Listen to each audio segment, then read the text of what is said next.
What is the steam coming out of the Big Ten athletic directors meeting yesterday in Chicago? We do have a little bit of intel on the steam. Plus, we're going to go over our week 5 picks against the spread. Right now, we're 18, 16, and 1. That is not acceptable. We are barely above water. We collapsed in our week 4 picks.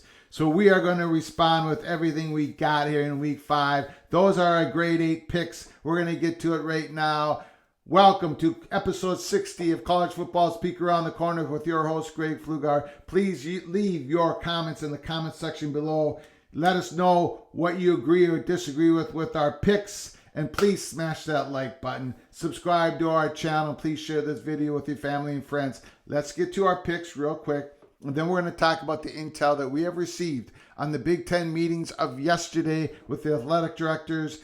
And we should be expecting some national, local reports on that meeting coming out in the media today. And if we do get some juicy stuff, we're going to come right back on here and do episode 61, because this will have a ripple effect throughout other conferences, what they decide, especially in and around the question of, is the Big Ten going to stay with 9 conference games, or will they go to 10? See, we thought the 9 conference games was a fait accompli. We thought that was a sure thing, but maybe it's not. And I think that's very telling. Let's get to the picks real quick.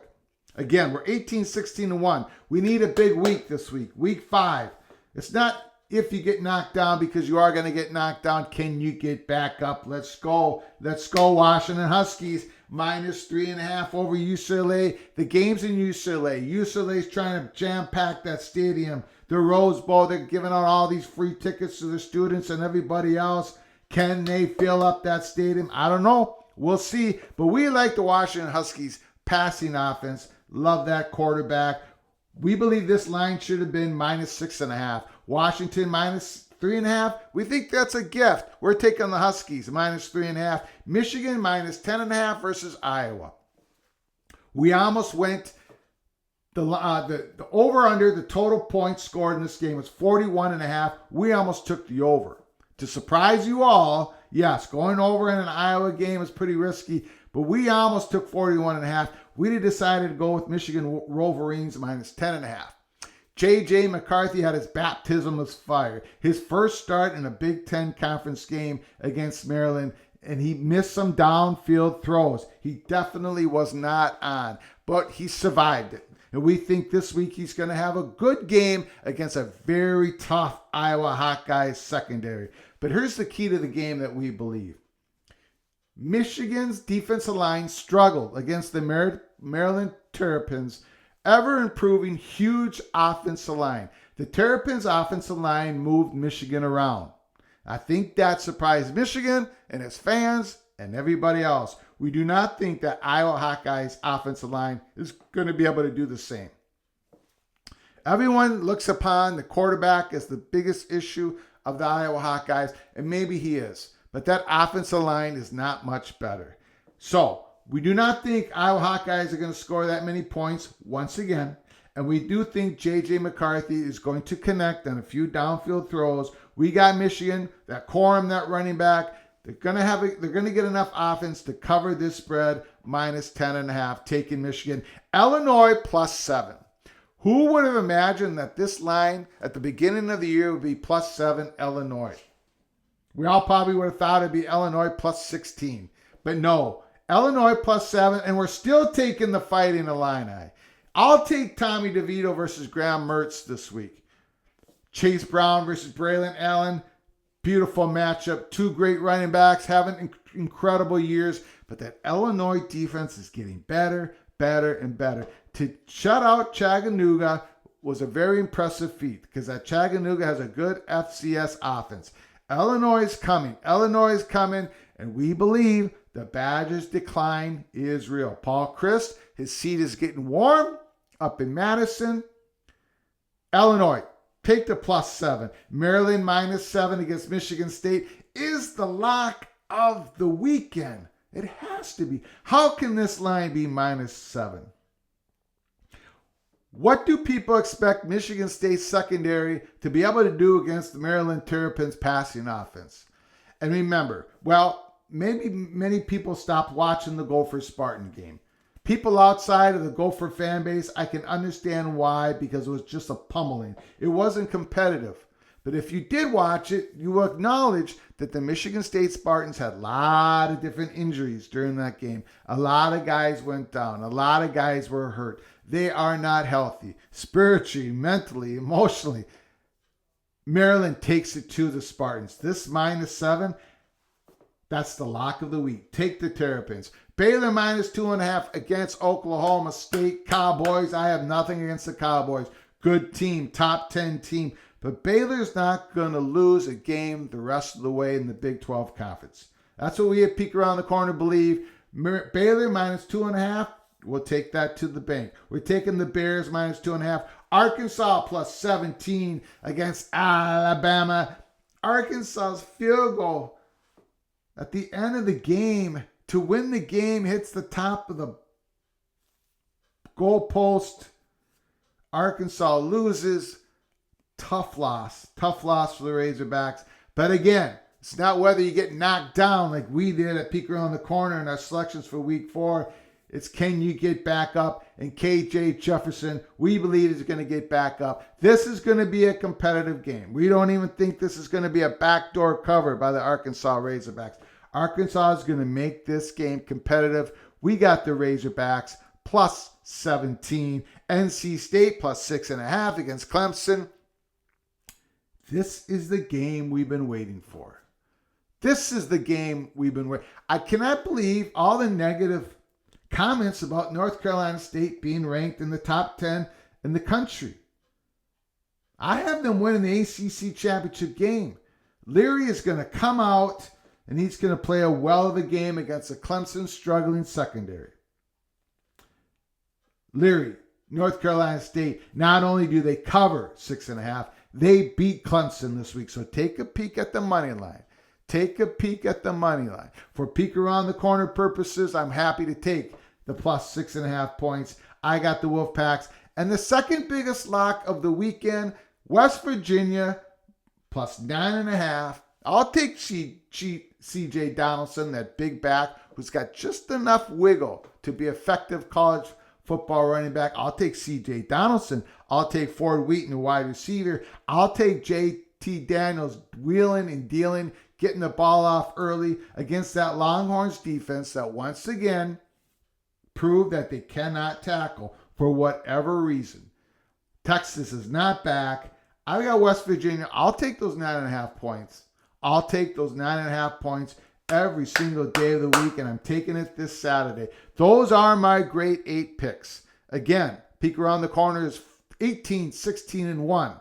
We're barely above water in our selections. We need a big week. We need a big week, and we think we're going to get it. Okay, let's get to the story of the Big Ten meetings yesterday.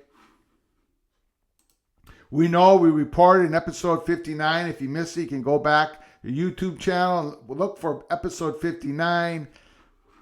We talked about how the Gophers athletic director Mark Coyle is headed to Chicago after Saturday's game to meet with a fellow Big Ten athletic directors to determine the football schedules for the 2023 season. Coyle also said that a few of the subjects to be figured out included the future of divisions and whether they keep the 9-game conference schedule. Now, whether they keep the 9-game schedule has thrown us for a loop, and it still has. That is the major point that we want to find out today. We do not have intel on that. What we do have steam on is that we believe that the Big Ten will stay 2023 with divisions, with the 9-game conference to stay at it as is. Now, we said yesterday in episode 59, and we reported this months ago, that the Big Ten did not want to do a Michael Scott at the office and go snip, snap, snip, snap, snip, snap, and create a, they just wanted to lay the foundation of the Big Ten and not go back and forth on the decision of how they're going to do it. So, let's take a look at another, This was back in May 20th, 2022. Tom Dienhart Golden Black, Purdue Associated Editor, says 9-game Big Ten schedule is here for foreseeable future. That is what Mike Bobzinski, Purdue's athletic director, said in May of 2020. He also talked at the end of, you can go into this article if you want. Again, it's an old article. It's back in May. At the end of this article, it talks about Bob Bobzinski saying, but if there was future expansion, maybe it would change. Here's the last paragraph, reading from the article. But if there were potential league members that are sort of the spirit of the Big Ten's, what the Big Ten's about, the academic profile, the sort of strength of institution, they brought athletic programs, football programs, basketball programs that added real value. I think anything's possible, but there's nothing active on that front at this point. I would say this. Maybe Mike Bobzinski, athletic director, Purdue's definition of, but there's nothing active on that front at this point, is probably different than mine, to be fair, and that's fine. But they were active at this point. The Big Ten had a good idea that they were going to expand when this article was written, when Mike Bobzinski was answering questions in this article. They did. And we know that Trev Alberts, the athletic director in Nebraska, just said last week, the week before, I'm paraphrasing, but something to do with Nebraska was deciding on an internal media deal, local media deal of some sort. And Trev Alberts basically said, yeah, in March, we sort of had an idea that we were going to expand with USC. We, as you all know, on Peek Around the Corner, we reported March 31st that USC had called the Big Ten. You know that whole story. The idea of getting an invitation from the Big Ten. We talked about it through the months, the spring and the summer. Finally, the story broke June 30th nationally that USC and UCLA would join the Big Ten. So I would argue with all of you that the Big Ten has known for quite a while they were going to go to a 16-team conference. And that the idea was that they would stay at 9 conference games. So why, I asked this question yesterday, and I'm asking this today, and hopefully we find the answer out today. Why is the option of going to why is the option of 10 conference games still on the table? We would argue it's because the Big Ten isn't definitely sure about the total composition of the conference going into 2024. I can't figure out, the people we talk to cannot figure out any other reason why 9 isn't cemented as the number of conference games in 2024 and beyond. Can't figure it out. Can't figure it out. There is no explanation why 9 isn't the fait accompli, the number of conference games being played. Remember, Mark Coyle, who chooses his words very carefully in press conferences, in interviews. He's not loosey-goosey. He chooses his words very carefully, okay? Few of the subjects to be figured out include the future divisions, which we believe here at Peek Around the Corner, they're going to keep them for 2023, and then the decision will probably to eliminate them in 2024, and whether they keep the 9-game conference schedules. So the option of 10 games is there. The option of 10 games is there. Now, some of you said in the comment section below episode 59, there were a lot of beautiful comments. Some of you saying, well, maybe they'll go to 8. We don't think that's in the cards at all. SEC is going to 9 games. High probability they're going 9. Big Ten's not going to go to 8. Remember, strength of scheduling for the at-large bids, plus the media contract. Look, if they go to 10 conference games, they'll probably get more money in the media contract that they just signed. So the option really is 9 or 10. And why is 10 still an option? Because we believe the Big Ten still doesn't know for sure the total composition of the conference. for the 2024 season. That's the only explanation. So, when that report comes out today, hopefully today, the first thing we'll be looking at Peek Around the Corner is, have you all decided how many conference games you're going to have in 2024? Because if not, why not? And we think why not is because you don't even know how many teams are going to be in the Big Ten in 2024. Big Ten expansion is still open possibility. Remember, media companies are dealing with Big 12 and Pac-12 right now, right? And they're negotiating with those two conferences right now. They're going to want to know how many conference games Big Ten is going to have in 2024, 2025, 2026. Fox is going to want to know.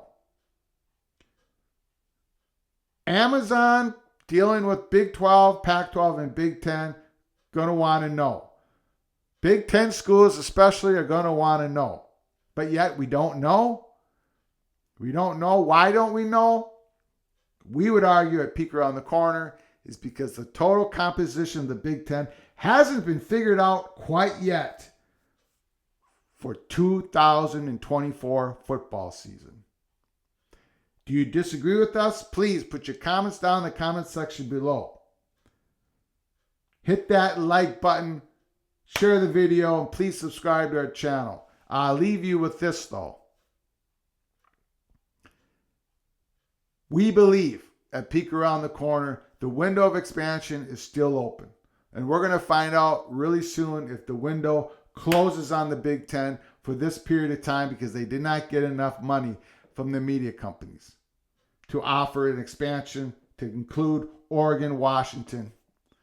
We're going to know in a very short period of time. We are in this decision window. We're all going to find out if Pac-12 can finally sign a deal with Amazon. We're going to find that out in a very short period of time. We're going to find out if the Big 12 can take advantage, if the Big 10 can poach the Pac-12. We're going to find that out in a very short period of time. But hopefully today or tomorrow, we're going to find out if the Big 10 has decided to stay with 9 conference games for 2024 and beyond. Whatever that decision is, that's going to give us a big clue on what is about to happen in conference realignment in this window of decision. In this decision window. Okay, that concludes episode 60. Stay with us, stick with us. Things are about to happen. Either way, things are about to pop. Buckle up, brace for impact. Until next time, from all of us at Peek Around the Corner, to all of you, please, you all take care of each other. Thank you so very much.